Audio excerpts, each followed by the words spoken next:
And good morning, everybody. Welcome to SNSN for a Friday morning. We all know that it is election season. There are a lot of different events that have been going on. There was a dinner 2 nights ago at the VFW, which had a lot of candidates, mainly selectmen and first selectman candidates, speaking and answering questions from residents. Who were about 75 people or so in attendance. But we're going to continue those types of conversations right through the election process, and it's kind of like we've turned into PBS for a little bit, but that's okay because the goal here is to get as much information out to Griswold residents, or really anywhere that are having elections. Maybe some of our guests will go ahead and be able to give information and ideas that can work into other towns as well. So, because good ideas don't really just stay within town boundaries, right? I mean, they could go everywhere. So this morning we have Scott Davis. He is a current Board of Finance member here in the town of Griswold. How many years have you been on the Board of Finance now? You might want to grab that microphone, just kind of, yeah. When this term actually ends, it'll mark, I think, 12 years on the board. Okay, 12 years. And we're losing a member right now. We're losing Dan Webster. Correct. And he's been on 16 years. Yeah. Yep. So I guess the benefit of listening to this is that there are people that are vested, in the Board of Finance, and it's not, somebody that just kind of joined up. There's some good intelligence on this board that are familiar with procedures. Sure. So, sure. I mean, I'll be honest with you. If I'm of the opinion that, for me, yep, 12 years is too long. Okay. And you've said that before, and we had that conversation. Yeah. I mean, you know my feeling, and I've had people that have said, what, in local politics is different than at the state and in the federal level. Yeah. But I mean, I'm a big proponent of fresh ideas, fresh perspectives, new blood. You see that in organizations. I mean, you talk about that at go all the way down to youth little league, and I know I'm kind of talking apples and oranges, right? No. You have the new parents that come in. They're active. They want to get involved with the board, and you have people who've been on there forever, and they're like, how do we do that? I'm all for it, And every year that I come up, I go back to to the committee, and I say, look, if you want to find somebody else because you want fresh ideas, fresh blood, the next generation, a younger generation somebody that you feel, dots more I's and crosses more T's. You're not going to hurt my feelings. It's all about what we think is the best for the town. Because while yes, I guess, you learn how things work. There's a learning curve on the Board of Finance, I think, just like there is on anything. And what is your role? What do you do? What are your responsibilities? How does town government work? What are all of those nuances, and how's everything interconnected? Sometimes that's the longest part of the learning curve. But there's also something to be said that if you're not open-minded, if you're not willing to take a step back and recognize that you don't know everything there is to know, your idea is not the only one that's right, that there are multiple ways of doing things, and fresh ideas and fresh perspectives are really kind of what it's all about, in my opinion. So I think that there is a balance there. I like to think that I am open-minded. I like to think that I do. I'm willing to step back, listen to other ideas and perspectives. I recognize that I don't know all that there is to know. So I still have that ability to contribute based on building off of what I have learned over these years. But I don't think that you should be afraid to ever just say, you know what, if you can find somebody else, find somebody else. This is not my job. Mm-hmm. You know me, I came from a public service background. So when I retired from that, this left a kind of a void. This was my way to continue that public service, that give back to the community. You know, we joke and you say, hey, 12 years, you're a politician. And I'm like, I hate that term because I don't look at it You're that the way. least politician or political politician I've ever known. Really, I don't come with an agenda. You know that. I don't show up with an agenda. My decision can easily be changed based on hearing input from whether it's people in the audience that are contributing, whether it's other board members. And I don't have a problem voting whichever way it goes, whether it's with my party, whether it's not with my party, whatever I think is going to be the biggest benefit of, to the community, to the taxpayers. That's what you really need to do. And that's kind of what I've based everything on.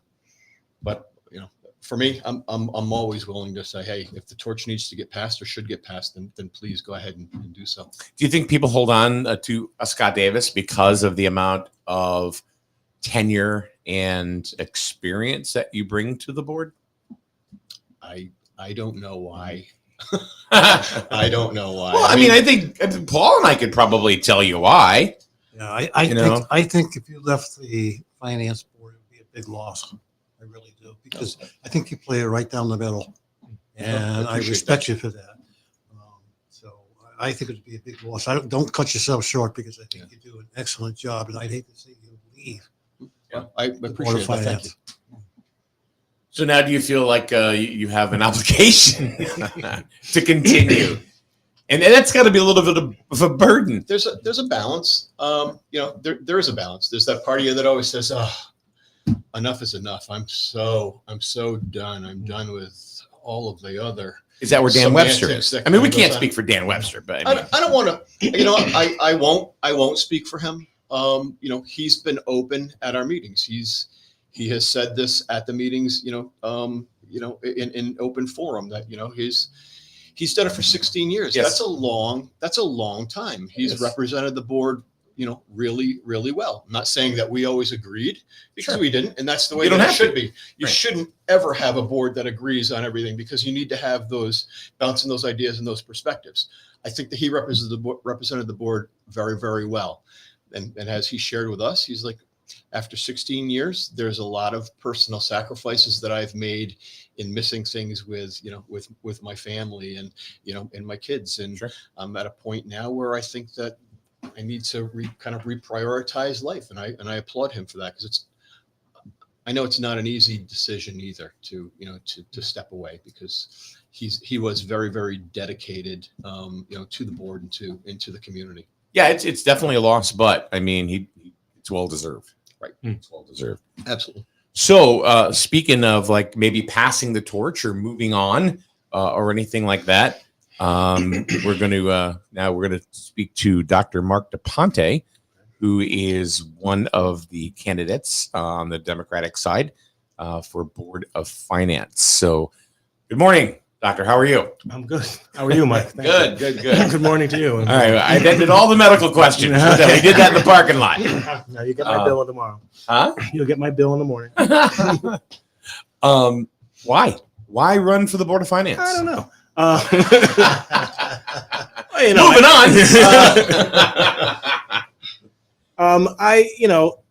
I got a text message one night from someone in the town, and they said, Mr. Griswold is leaving the board and his seat will be opening up. And would you be interested in, running to fill his seat for 2 years? And, coming from where I come from as a physician and serving the community, my wife works in the high school. We're both very involved with the town and serving the people of this town. And this was another opportunity to do that. I've always been interested in serving in some way the local government. I've always looked at the things that are available for that. And this opportunity came to me, and I thought, this is a good way to get my feet wet a little bit, see if I can't, help out. And, knowing Scott and talking to him about what's been going on in the town government and his work on the Board of Finance, I was always intrigued by that.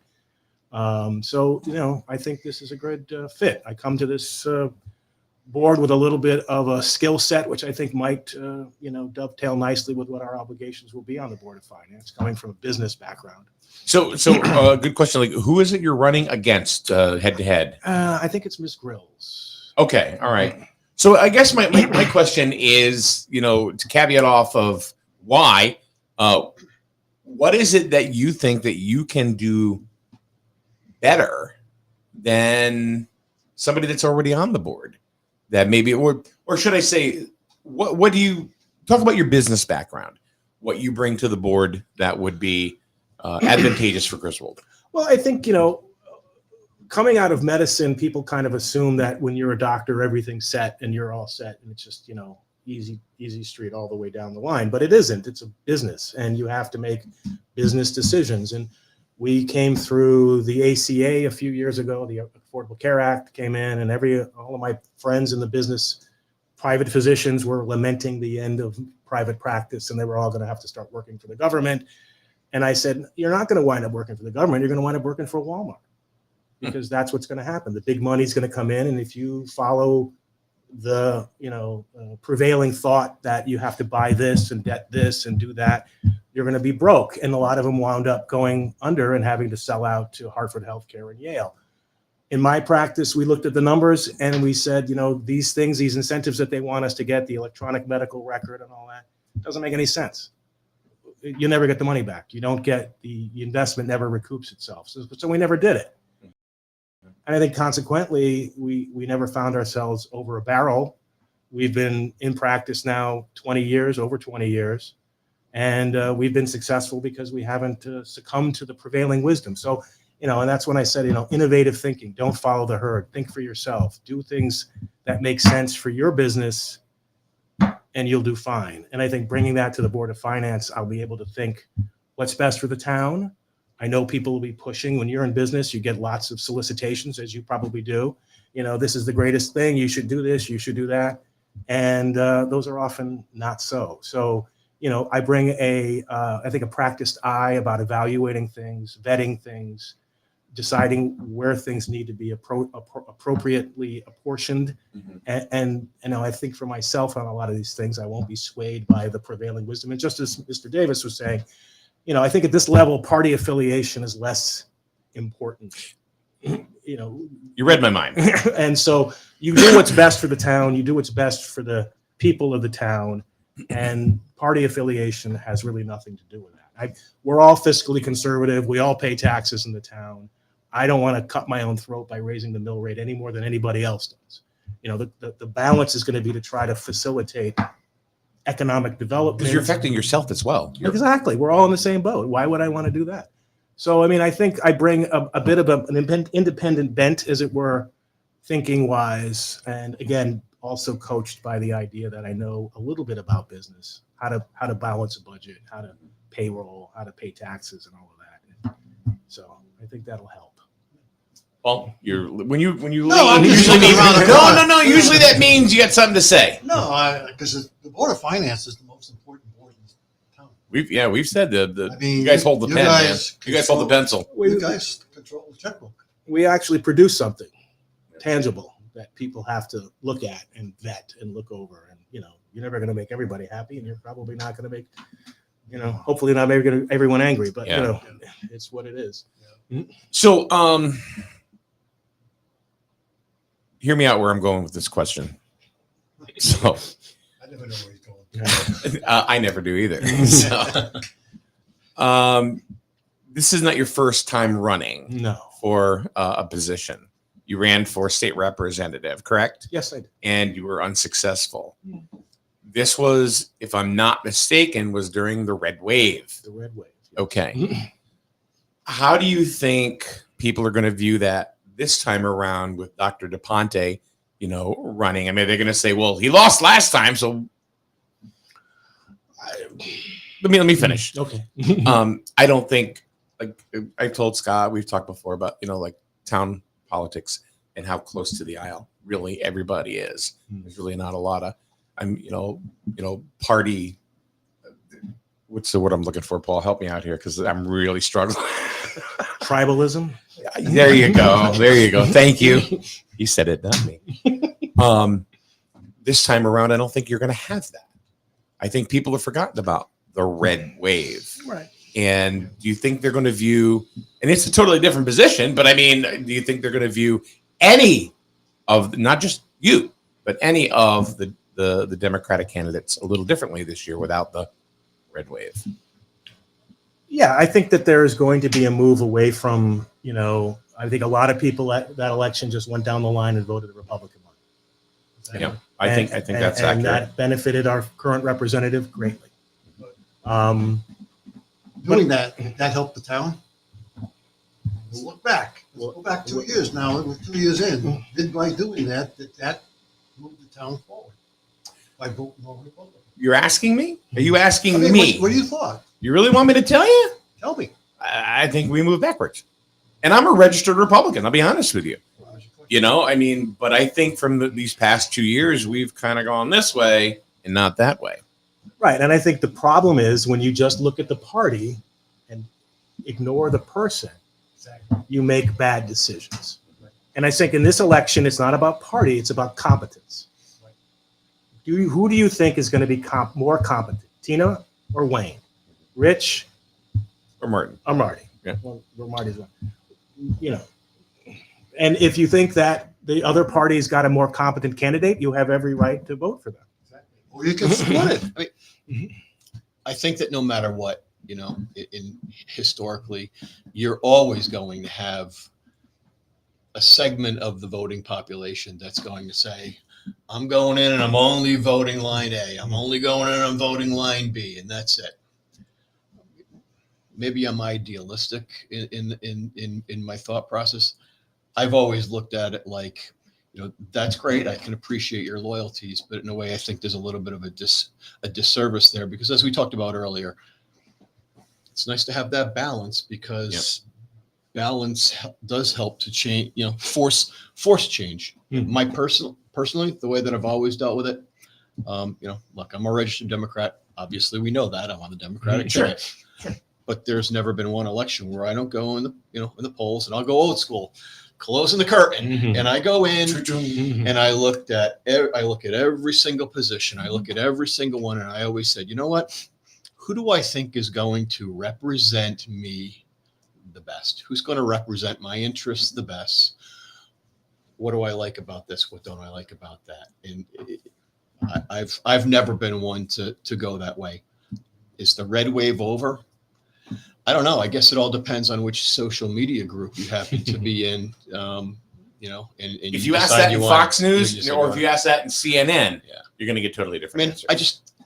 Especially at the local level, you know what? You do what you want at the federal level. You do what you want at the state level. I think that at those two levels, I think that politics is largely broken. I think the system is largely broken at those levels.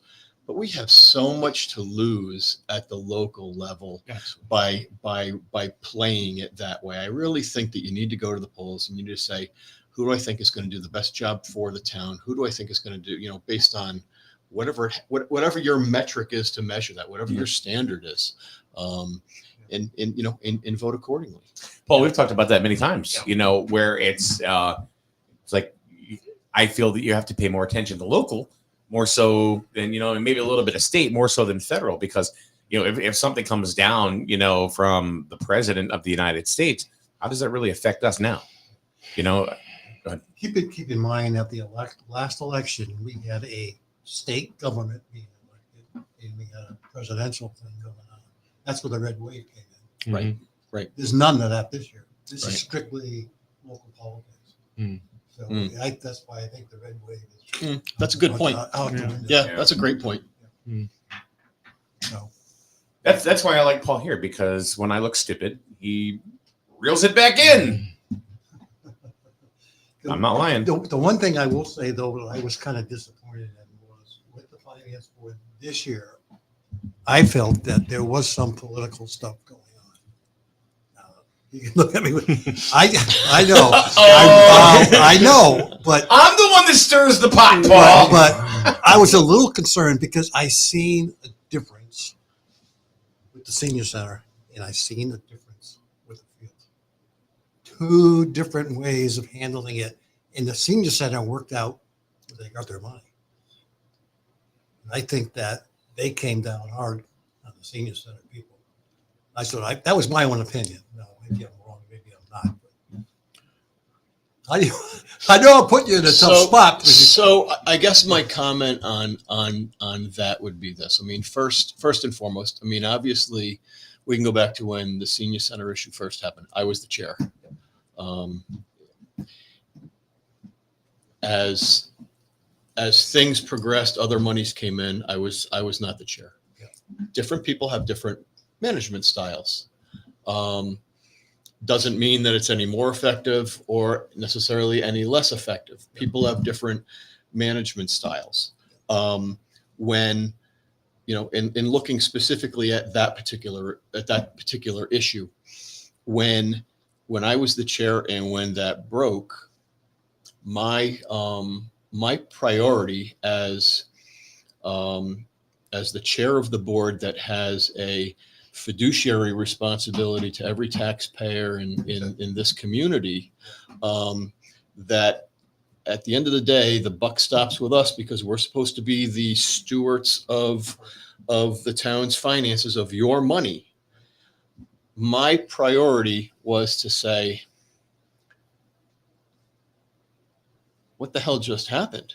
And why did this happen? And we need to have some answers. We need to have some answers, not because we're looking for a tribunal on trying to point fingers and that, but the larger part of that issue was what happened, where were the failure points, if there were things that were avoidable or things that should have been done differently, what do we need to address? What policies do we need to put in place so that we can ensure that this will never happen again, that there won't be a similar situation, you know, in the future?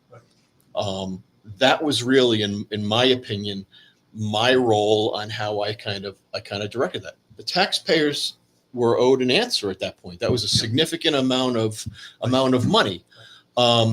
You know, fast forward, we were able to identify, you know, where things broke down and how they broke down. That's going to be up to individuals at that point to then do, you know, what are these things? And I'm pointing my finger here, I'm pointing my finger there. But we were able to identify, you know, where there were issues or perhaps where there were failures. I mean, obviously, COVID played a role in that, you know, as well. You had, you know, cost of goods that, you know, skyrocketed. You had, you know, trade issues. You know, there were a lot of those things, you know, that played a role. You can't prepare for that. But what things can you prepare for? What things can you ensure? Put policies in place, create another ordinance if we have to, so that we can ensure that, you know, certain things don't happen again. Once those things were identified, we still had to move forward. We still had to, you know, you've still got to complete the building. You can't spend, you can't, you know, if you can't spend 90% and then get to the point where you've spent 90% of the taxpayers' money only to have that lay dormant and never be able to be utilized forever. So, you know, at the same time, or shortly thereafter, there was a change of leadership. But we're all really on the same page at that point of saying, look, we need to figure out how to get this thing completed so that it can be utilized to its fullest potential, and the taxpayers do actually see a benefit as a result of, you know, of that. And the good thing about it is the town eventually did get their money back. Yes. How many people didn't know that, though? See, that's the thing that I think would happen. Everybody listened to you guys about the $700,000 that the towns, but there wasn't a lot of communication out the town got back 1.2 million from the state, right, which paid back the town. And I think that's correct. 1.2 million was reimbursable. You're absolutely right. And I think that's where the disconnect happened. Everybody still thinks that the town had to pay $700,000 for the senior center. And there's another. So I want to say out of that 1.2 million, I think 500,000. And I'm going to give just, you know, dumb numbers here. 500,000, we'll say, out of that paid existing, you know, bills on that.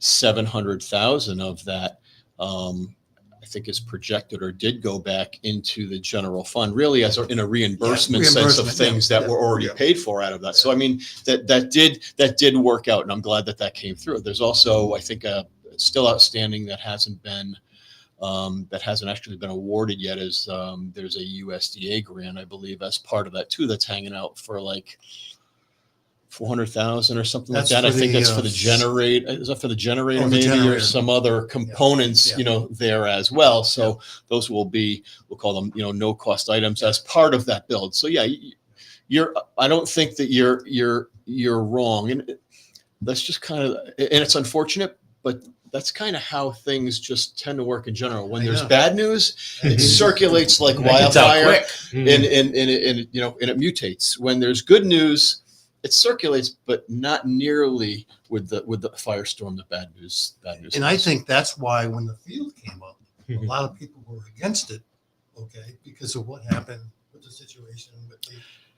I think that's what happened. You know what I find to be interesting on that though, with the field, and quite honestly, I was really torn on that. Really, as a voter, as a taxpayer, I was really torn on that, because I've had 3 kids that come through the system. My son played on that field. I see the condition. I know the maintenance costs that go into it. It's used, I don't want to say 24/7, but it's, youth football uses it.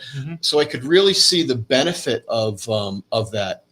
On the flip side, I knew what it was going to cost, and I knew what it was going to turn into long-term debt. So I'm sitting at the polls, and I'm like, which way do you go? But there wasn't a huge turnout. I mean, what did it pass? I think it passed by 18 votes, if I remember correctly. Small number. But it was probably, the field? Yeah, it was wasn't like 18 votes. But that was one of the smallest turnouts we've had. So as many people may have been against it, why the heck didn't you come to the polls and cast your vote? I mean, that's water over the dam. I mean, our job now is to figure out how to pay for it. Yeah, because I think that's the biggest question we got coming forward now. This year we kind of like had a 0 increase. Everybody now is a big concern. What's going to happen next year because of the field? I mean, we will realize the full long-term debt from the senior project. That'll hit 100%. And then yes, we will at some point here in the near future be bonding the field. Yep. We were able to, I believe, utilize surplus monies as a kind of a carryover to get that field done. But then it's going to have to be bonded, and that will then go back in to replenish the. Do you think we're going to have a big hit next year? That's everybody's concern is.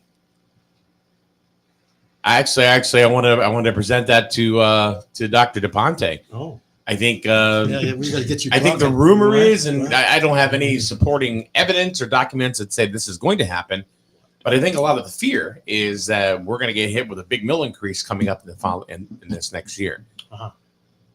So if somebody comes up to you and says, "How are you going to handle that, Dr. DePonte?" What do you say? I mean, which way do you go? Well, I mean, you have to look at the reasons that what's in the budget and what needs to be addressed. You have to pay your bills. You can't not. If there are ways to ameliorate those over time, I think we should take those. I mean, Scott knows more about the intricacies of that kind of thinking, but I think the other thing you have to think of is investment versus spending. There's a difference between the two, and I think if we're investing in infrastructure, and I think the field is a great infrastructure project, that's senior center as well, they may pay dividends down the road that might offset some of the costs initially. But,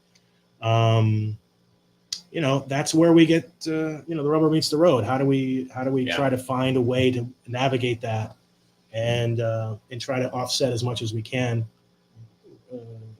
to prevent a significant increase? As I said, spending is inevitable. You just don't want to spend frivolously for nothing. And if we can get something back for that, I think that's a nice trade-off. So to kind of build on that and things on how they need to kind of be analyzed. And I'll use the field project as an example. At some point here in the near future, we're going to have to bond that. That's going to be one of the things that's going to come up on our agenda. We're going to end up having to go ahead and motion and execute the bond. So you're going to have this. There's really three options, but there's only two options that are viable. So option one would be to bond it for 10 years. Option two is bond it for 15 years. Now, when you heard the presentation from Field Turf said the life expectancy of that field with proper maintenance is 10 to 12 years.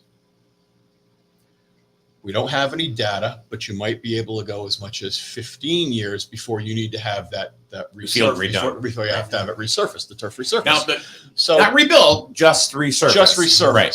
So, and I'm looking ahead, and I'm going to speculate. I think the numbers he gave us at the time were, it could cost, I don't know, $500,000 to $750,000 to Is that based on today's numbers? Based on today's numbers. So I'm looking and saying, okay, let's fast forward to between the 10 and 15 year period and say, okay, it's probably going to be, I was going to say 750 to $1 million. I was trying to be, just kind of conservative in that, 750 to $1 million. So, and that's, you plan for that, whether it's through capital or whatever, you plan for that. So you're fine. And that's kind of not where I'm going. I kind of went off on a little tangent, but we have two options, 10 years, 15 years. So I'm sure there's going to be a school of thought that you're going to say, look, if the life expectancy that they are, I'll call it guaranteeing, saying, okay, based on past history, it's 10 to 12 years. Do you say, look, I would never finance my car for 15 years if I knew I was only going to get 10 years of life out of it. Right. I'm only going to finance this for 10 years.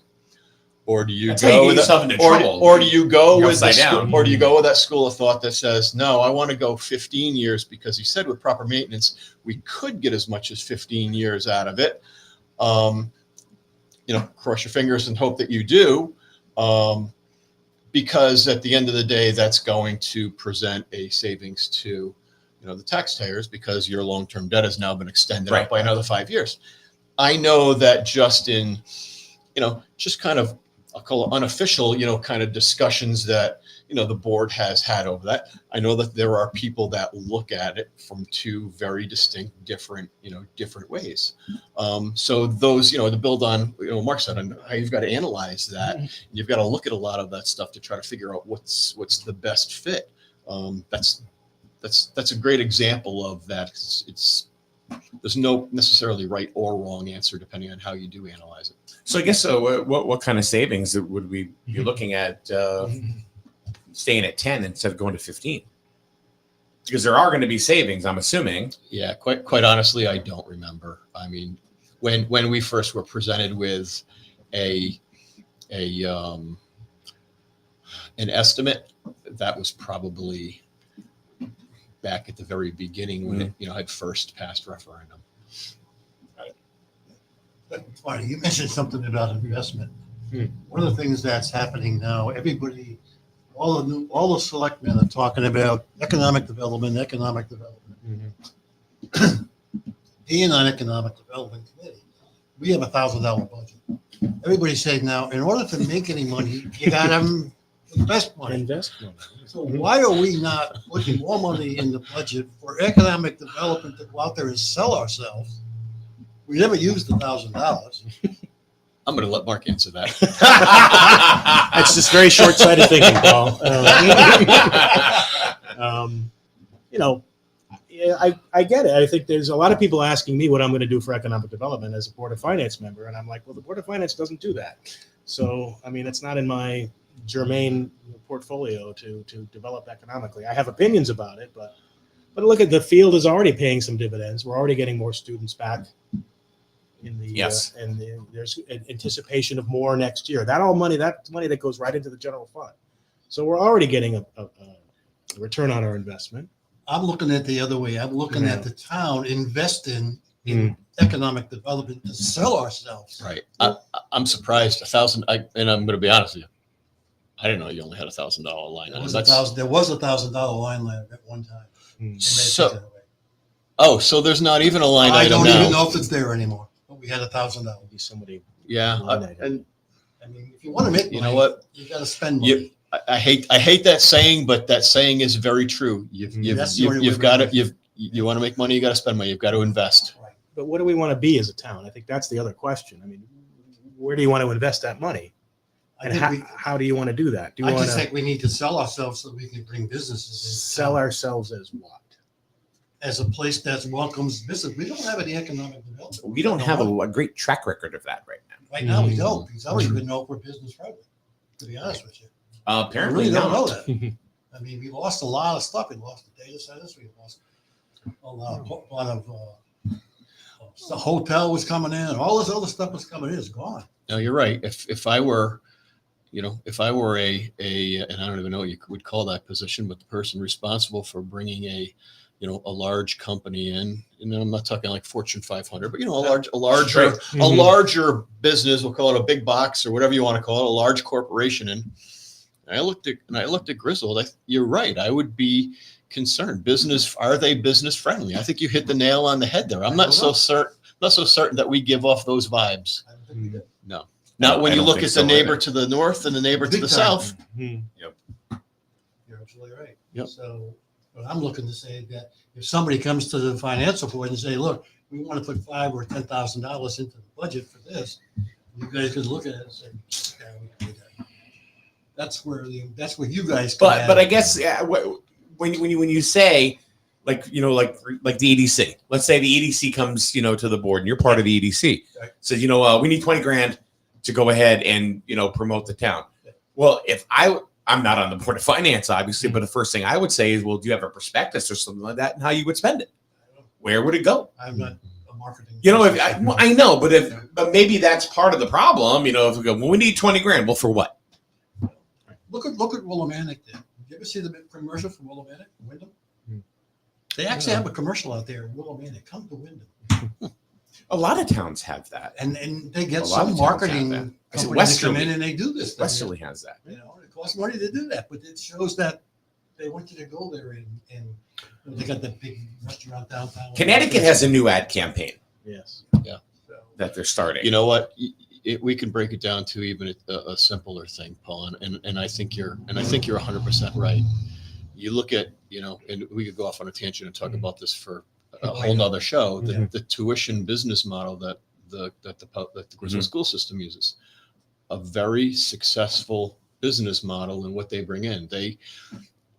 Their budget is almost 31 million. They're projected to bring in, I think, 3.125 million in tuition. And that's up that's higher than projected. So 10% of their own operating budget is self-sustained through their tuition business model. And I remember having a conversation with the superintendent, and he's like, "Look, these are the the school systems we're up against." And NFA, they've got a marketing person. They've got people they've got departments just to do that. If we're going to be successful, we need to be looking and going that direction, at the same time. And I think that they have been able to pivot. To your point, they've been able to pivot and bring somebody in or use resources. Exactly. And that has paid dividends. So I agree with you 100%. Just even as an imaging campaign, with like everything, the rotating board that they have out front, and what they've done with they've standardized all of the logos and the fonts and the colors and everything It's is a brand. exactly. And that's exactly what NFA did about 5 years ago. And then, Kayla, I don't know. I'm assuming she's a big part of this, or yeah. But all of a sudden now Griswold has the same thing, right? And that is so important. Yeah. And this has got to be part of, like, with the EDC, you've got to have a business plan, and then come to the Board of Finance and say, this is what we want to do, and this is how we want to do it. But if you just go, we need 20 grand, they're going to go. No. I just don't think that we've ever been able to do that, because we're always returned down. You get $1,000, what are you going to do with that? Well, maybe nobody's gone with the business plan. Well, You got to look at it like you're going to the bank. It's because nobody's tried to approach a marketing to bring economic development.